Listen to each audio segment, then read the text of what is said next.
L'association Histoire d'Aix et de Provence a organisé dernièrement son spectacle annuel Son et Lumière au Parc Jourdan. Cette fois-ci, c'est le patriotisme plutôt cocasse des Aixois lors de la guerre franco-prussienne de 1870-71 qui est mise en scène. Les Aixois ont fait un gros effort pour participer à ce qu'on appelle d'ailleurs l'effort de guerre.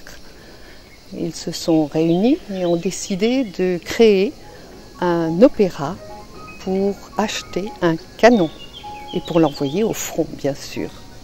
Et ce sont toutes les péripéties de cette année-là que nous racontons. Il y a le caractère patriotique des Aixois, mais il y a aussi la vie quotidienne des Aixois, parce que pendant ce temps, la vie continue, il y a des marchandes, il y a des côtés amusants, parce qu'ils vont aussi au théâtre, ils voient un deuxième acte d'Offenbach, tout en se disputant, parce que certains n'aiment pas tellement Offenbach. D'autres le préfèrent de loin à Wagner en cette période difficile.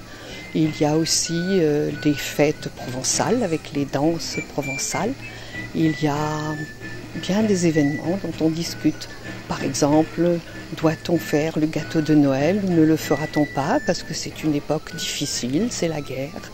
Il y a aussi la vindicte populaire, les grondements qui annoncent déjà la commune, même si elle n'a pas été très importante à Aix, mais il y a Marseille qui n'est pas très loin. Il y a aussi la rivalité entre Aix et Marseille.